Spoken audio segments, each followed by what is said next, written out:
a plank bench with 11 zinc basins set into it, a bar of soft soap beside every basin, a nail brush hung on a string beside every bar of soap, a barrel of hot water at the end of the bench with a tin dipper chained to the side of it, and a rack of clean drill jackets standing against the wall by the door, washed every Saturday whether a man had worn one that week or not.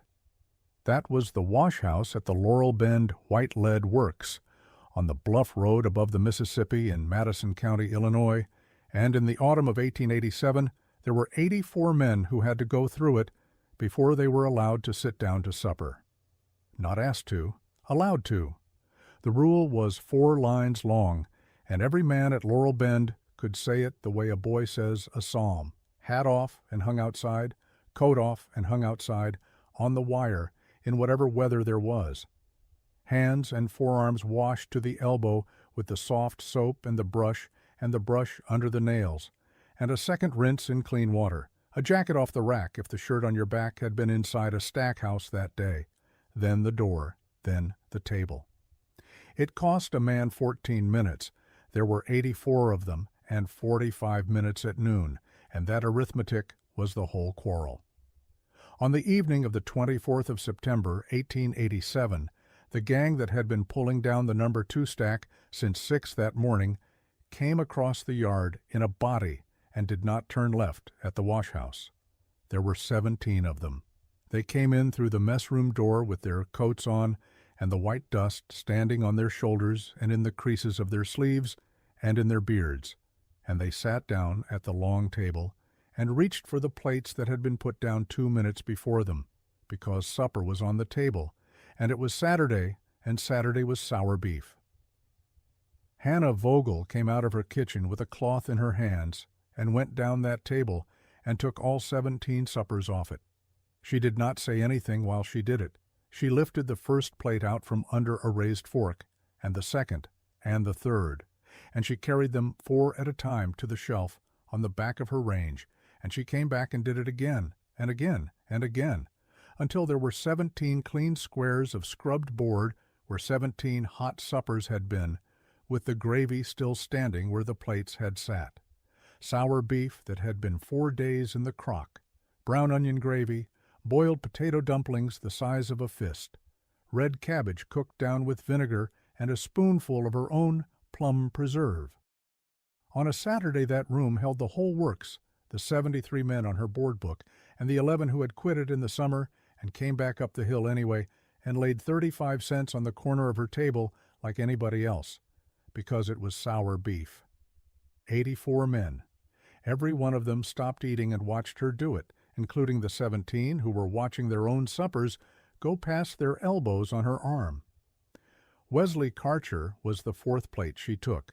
He was the boss of the stack gang. He was 58 years old.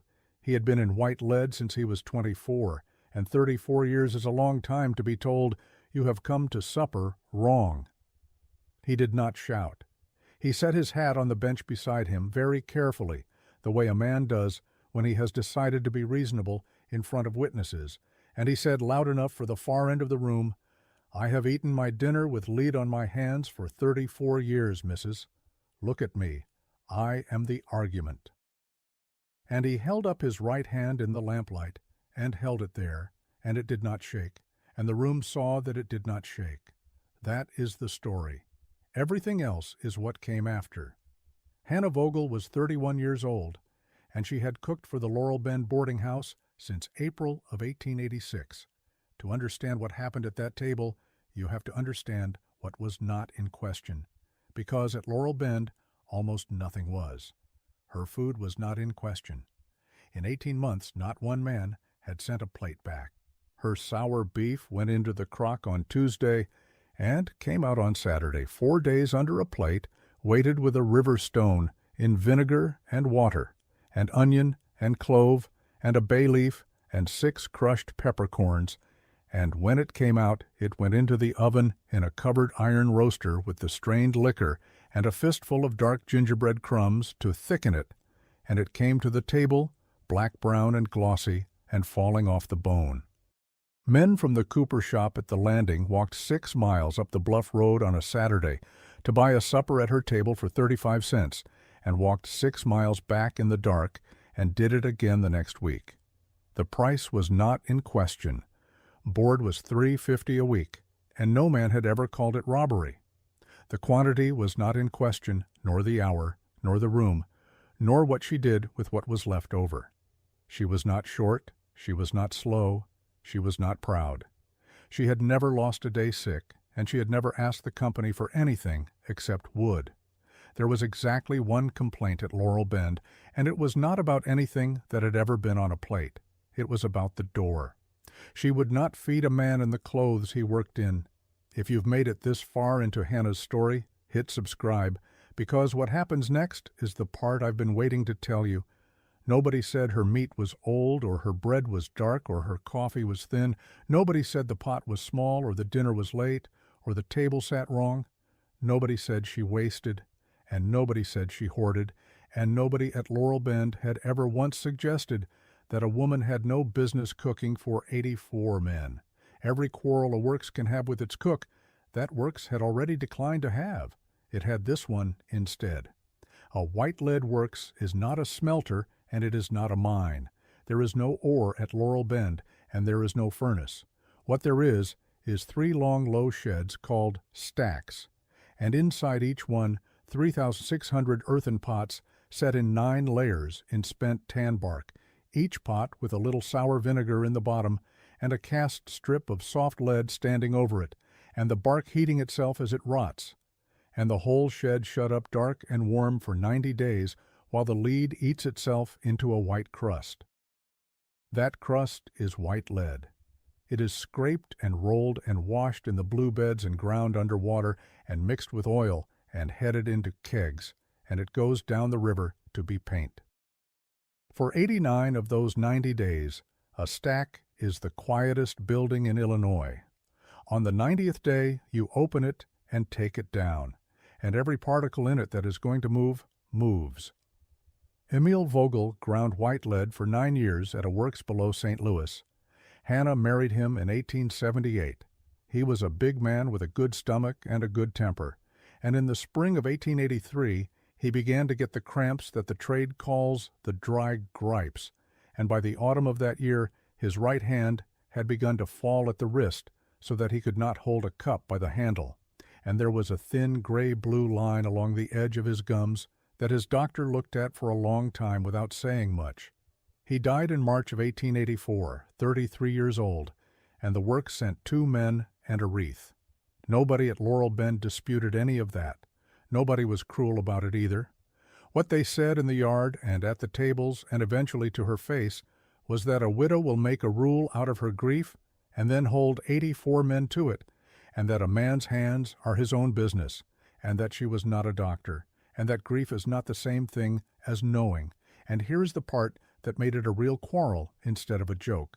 They were not wrong about what it cost. 14 minutes at noon out of 45. Multiply that by 84 men and by 6 days, and you have the number Karcher put on the board in July. 117 hours a week the work spent standing at a bench with its sleeves rolled up. And because the noon hour is the noon hour, men began to solve it the way men do. They stopped coming. By September, 11 of the 84 had given up boarding altogether. They took their $3.50 a week back, and they carried a cold dinner from the store in a tin pail, and they ate it sitting on a barrow in the pot room with their hats on and their coats on and the white dust on their fingers, which was precisely and exactly the thing Hannah Vogel had built an 11-basin wash house to prevent. Her rule had driven 11 men into the dust, and 6 miles down the river at Milton Landing, Del Kinsey's works ran 60 men on the same wage, with no rule at the door at all. You ate when the whistle blew, in whatever you had on, at a table 30 steps from the pot room, and 4 Laurel Bend men had already gone down there for that reason and no other. The crew made 2 monuments to the whole business, and both of them were public. The first was the wire. Because the rule sent every coat outside, there was a wire strung between 2 posts along the mess house wall, and from 5:30 every evening, There hung on it 84 working coats, side by side, empty, in the rain if it was raining, and in the sleet if it was sleeting, sagging and dripping and steaming faintly in the lamplight from the windows. The crew called it the Scarecrow Line. In August, a man came up from the county paper at Edwardsville to photograph the new drying stoves, and photograph the coats instead. And the picture ran with one line under it, and for a month afterward, strangers at the landing would ask a Laurel Bend man whether it was true that their cook hung the men out to dry. The second monument was Karcher's book. He was a careful man, and he kept a careful account, and beginning in May, he entered every meal Hannah Vogel refused a man, with the man's name and the date, and beside it the cash value of that meal, because board was paid in advance, and a refused supper is a thing a man has already bought. 35 cents a supper, 20 cents a breakfast. He wrote it in a stiff-backed notebook, and he made no secret of it, and he showed it to anyone who asked, and by the first Saturday in October there were 41 suppers in it, and the total at the foot of the page was $14.35. He was not a bully, and he was not a fool. He was a man who had given 34 years to a trade that had not hurt him, being asked every day at the door to admit that it might. They settled it in the mess room on the evening of Saturday the 8th of October, with the tables pushed back and the lamps lit, and 71 men in the room, which is as close to all of them as a works ever gets. Karcher read his book out standing up. He read every name and every date, and he did it flatly, without any relish, which made it worse. 41 suppers, 9 breakfasts, $14.35 of food that men had paid for in advance and had not been allowed to eat. He closed the notebook and said that he wanted the money back, in cash, off her board account, and that if the company would not take it off her, he wanted the rule read out and voted on, because a boarding house is not a church and a cook is not a deacon. Hannah Vogel let the room go quiet. Then she said the count was low. She had a book too, and hers went back to April, not May, and hers had the breakfasts and the noon dinners in it as well as the suppers. 63 meals refused, 22.05 cents. She read the names herself, all of them, and she read Karcher's name 6 times, and she did not soften one of them. She said that if the works was going to vote on her rule, it should at least vote on the true size of it, and that the true size of it was half again what he had said. Then she did the thing that nobody in that room was ready for. She totaled up what the rule cost her. Soft soap, $1.10 a month, 3 cords of wood a month burned for nothing but hot water at a bench. A woman up from the landing 2 days a week to wash 84 drill jackets, $9.40 a month out of her own pocket, and she had never once put it on the board bill.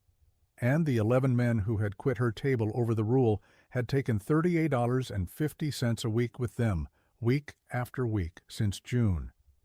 "You are out $22, she said. "I am out $38.50 every Saturday. If this is a swindle, gentlemen, I am running it backwards."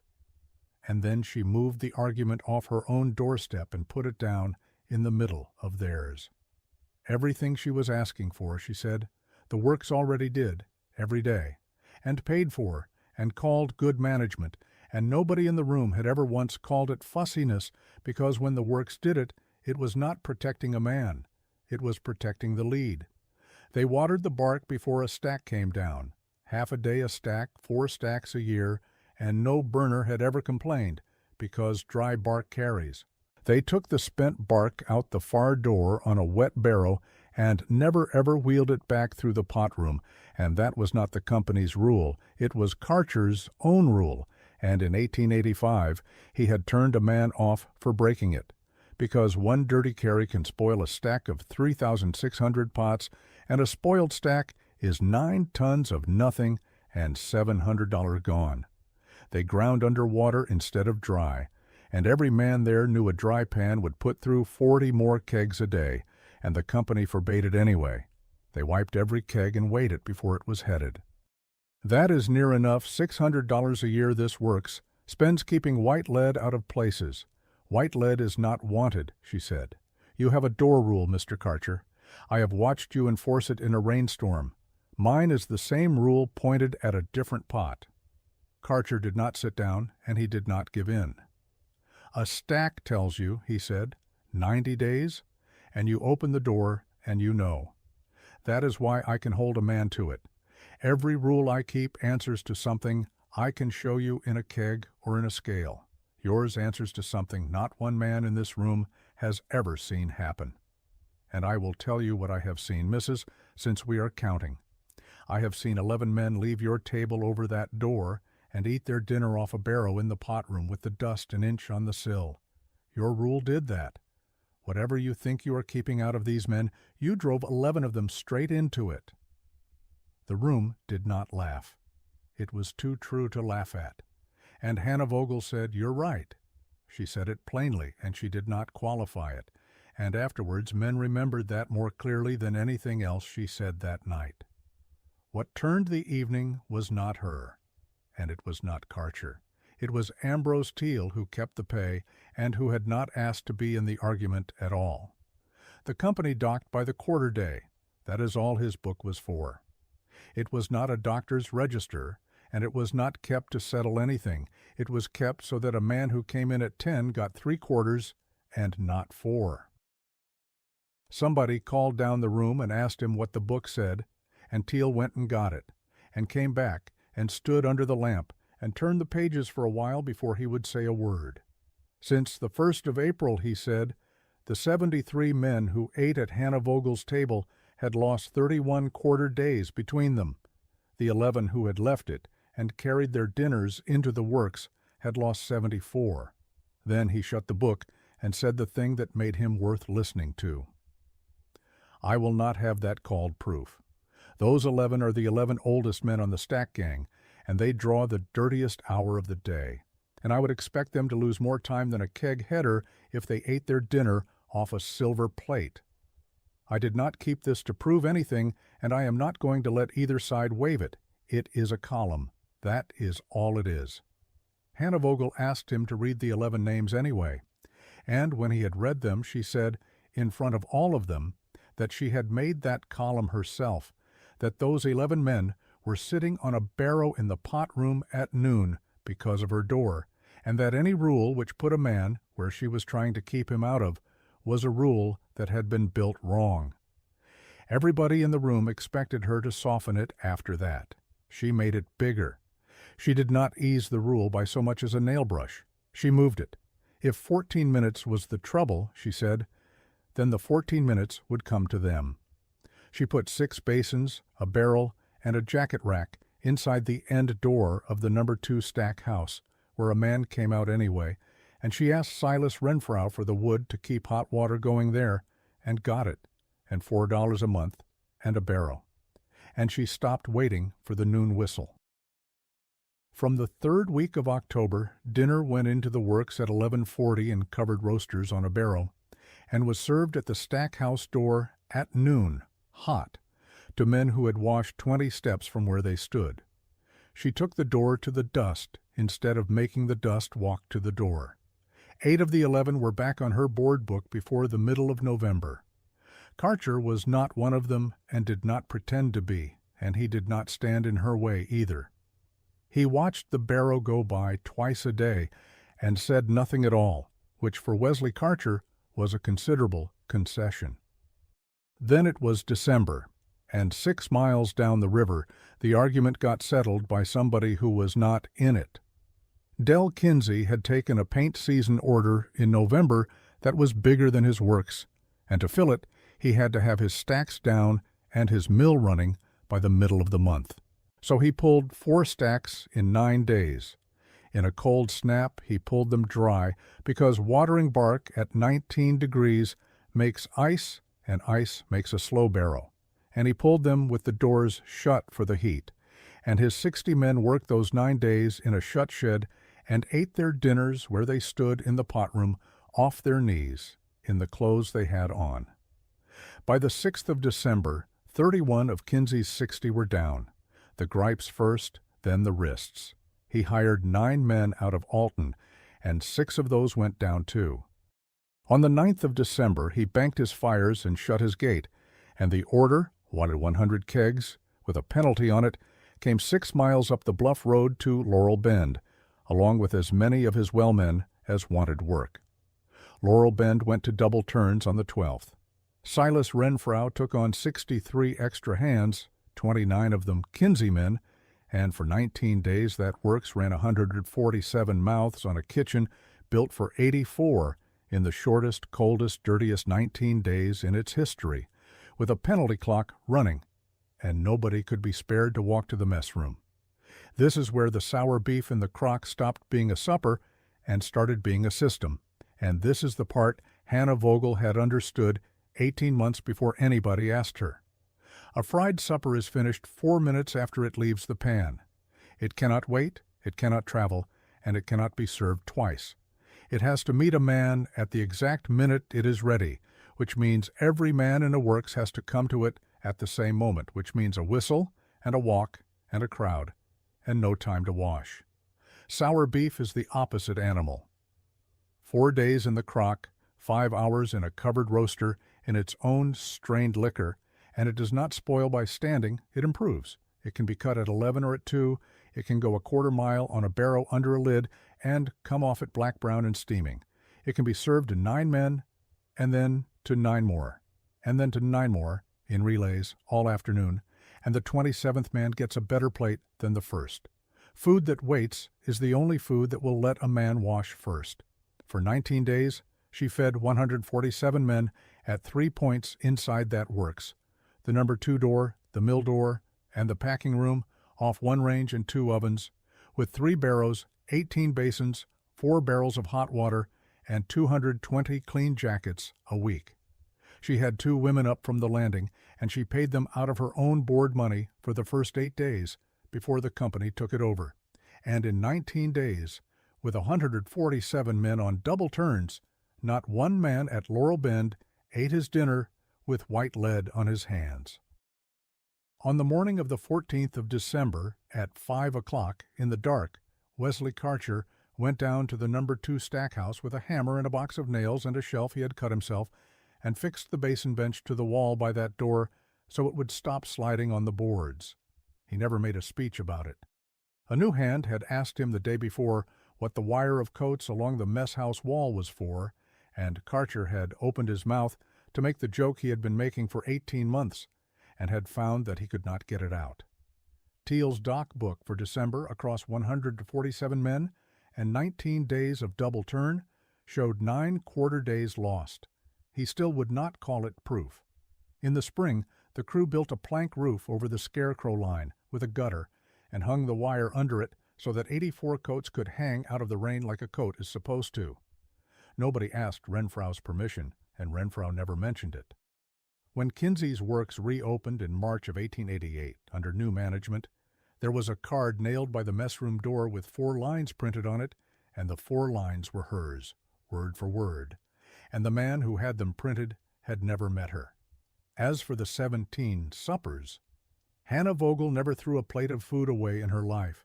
She had carried all 17 of them to the shelf at the back of her range and set a pan of water under them and covered them with a cloth, and they sat there getting no worse, because that is what sour beef does.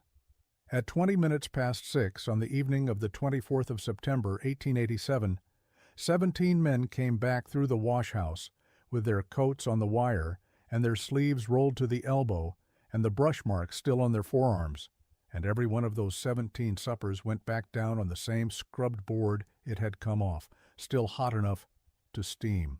She had not taken the food away from them. She had only ever been holding it.